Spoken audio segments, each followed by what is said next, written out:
Yeah.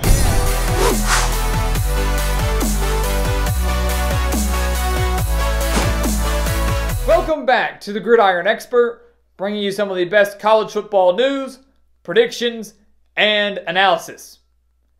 It's the granddaddy of them all, as number 6 Oregon takes on number 8 Wisconsin in the 107th Rose Bowl.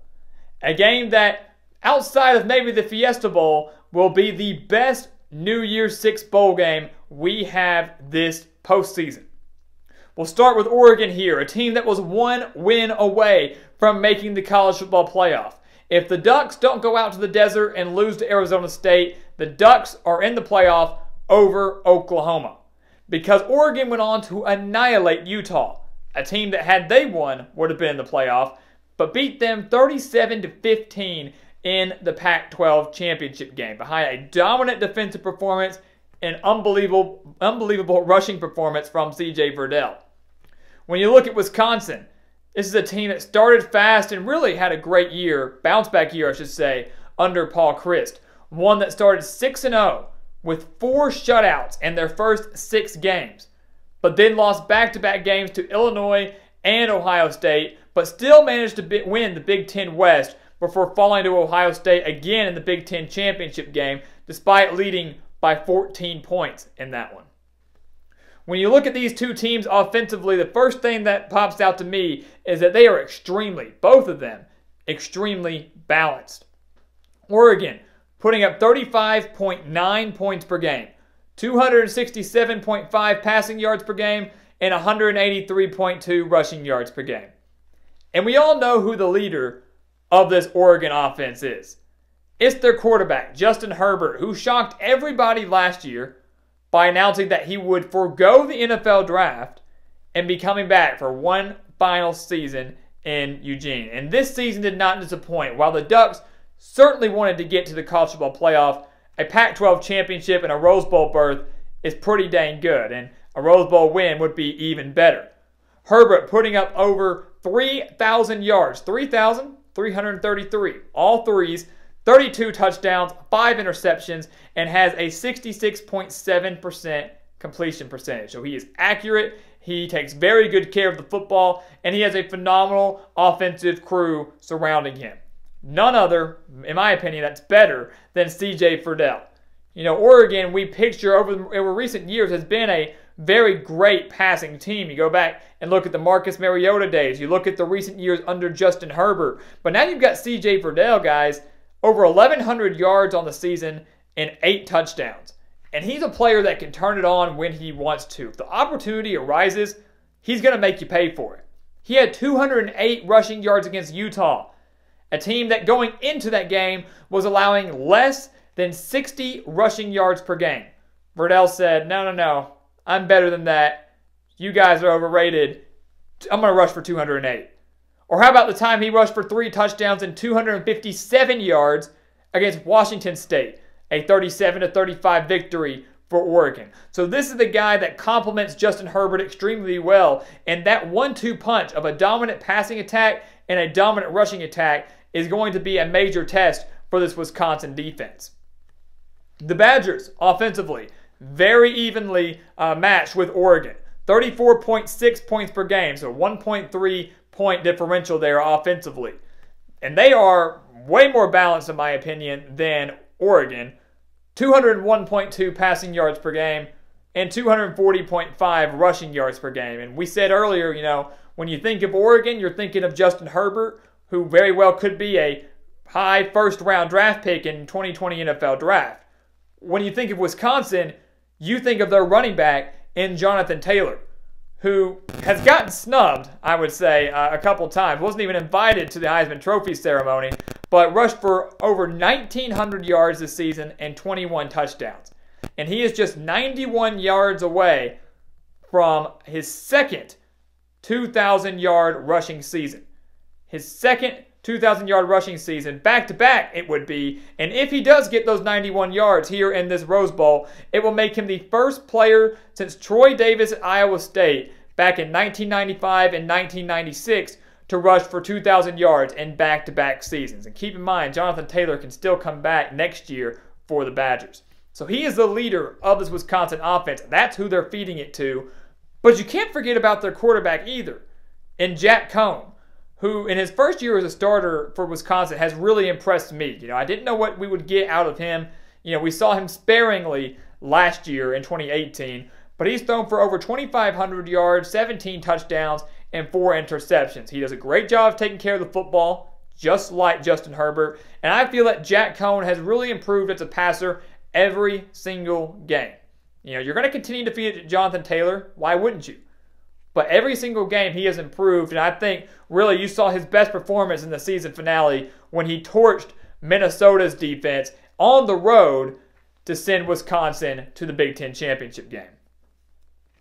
When you look at both of these teams, we know that they have some of the best defenses in the country. That's just really not up for discussion. The stats do not lie. Oregon, they're number 9 in the country when it comes to scoring, allowing just 15.7 points per game. Wisconsin right behind them in scoring defense, number 10 in the country, allowing just 16.1 points per game. So points could be very hard to come by in this Rose Bowl. Even though they've got very solid offenses, both of them for different reasons, these defenses are so strong that you might not see this game eclipse 30 points. Might not see it eclipse 24. It could be a relatively low-scoring Rose Bowl game. Nothing like that USC-Penn State game we had just a few years ago.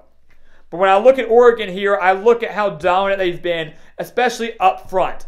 They're number 11 in rushing defense, number 11 in the country when it comes to stopping the run, allowing just 106.8 rushing yards per game.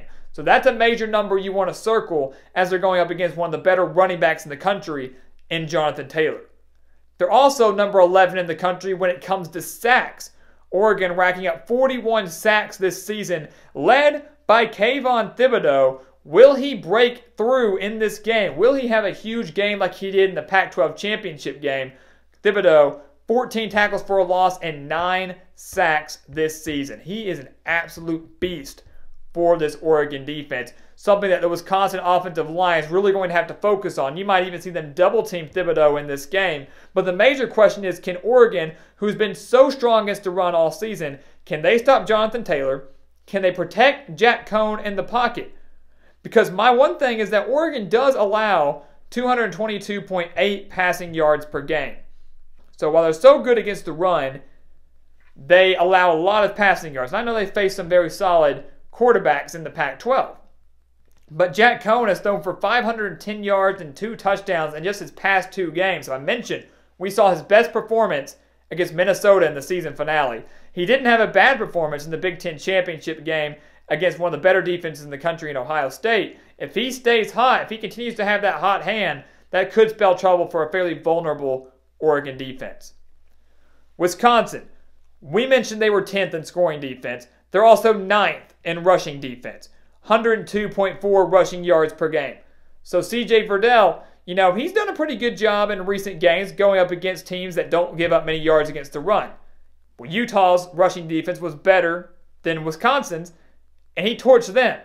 So could he do it again against a Wisconsin rushing defense that has been so strong but has let up a bunch of yards in the Big Ten championship game to J.K. Dobbins and let up a bunch of yards to J.K. Dobbins the first time they met back in Columbus back in October. The Badgers are also allowing 191.2 passing yards per game. So that's less than 200. It's not bad at all. So once again, it's a matter of, will Wisconsin be able to slow down this Oregon offense?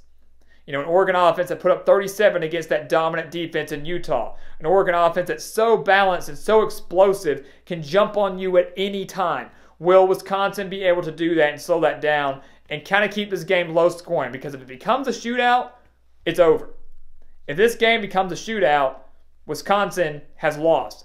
They don't have the capability to keep up like they did back in 2012 when these two teams met in the Rose Bowl, a 45-38 victory for Oregon. If it becomes a game like that, Oregon will certainly win this game. So who are we going to pick in the Granddaddy of them all? 107 Rose Bowls, guys. We're in the 107th meeting. It's one of the best and most historic bowl games in all of college football, and I couldn't think of a better matchup for this one. We said at the beginning of this video that outside of the Fiesta Bowl, that instant classic between Clemson and Ohio State in the college football playoff, this is the best New Year's Six bowl game and could potentially be the best or one of the best bowl games of this entire postseason. But in this game, two great defenses, two balanced offenses, I am taking Mario Cristobal and the Oregon Ducks. Listen to me. Oregon owns a huge passing edge in my opinion. You're looking at two defenses here that are so strong against the run, which means that you're going to probably need to pass the ball in this one. That if neither team can get much on the ground, it's going to come down who can throw the ball more effectively. And that's going to be Oregon and Justin Herbert, who is certainly trying to improve the NFL draft stock, but in his Oregon career with an 11-win season in a Rose Bowl victory. He's a good quarterback, guys. Going to be one of the first quarterbacks taken off the board in the 2020 NFL draft. You know, they were able to shut down Utah's run game in that Pac-12 championship game. Didn't really let Zach Moss in that run game that was averaging well over 200 yards per game. Really didn't allow them to get going. They forced turnovers. They shut them down, allowed just 15 points. It's an underrated Oregon defense that not a lot of people are talking about. And I think, once again, they played lights out in a close and thrilling Rose Bowl game, something that you would expect from one of the better bowl games in all of college football. The Ducks are the ones that win this game and actually clinch a 12-win season. Excuse me, that 11th win being the Pac-12 championship game. They clinch a 12-win season under Mario Cristobal. And as we said earlier, this Oregon team trending in the right direction. The Ducks are back, and they are setting themselves up for a huge 2020 season. So guys, thank you so much for watching us here on YouTube. Make sure to check out everything in the description below. We've got the spread pick for this Rose Bowl over at thegridironexpert.com, along with all of our other bowl game spread picks. And then we've got some other exclusive college football content and offers that you do not want to miss. So check it all out in the description. And as always, thank you for watching. Please continue to like, comment, and subscribe. And we will see you next time on The Gridiron Expert.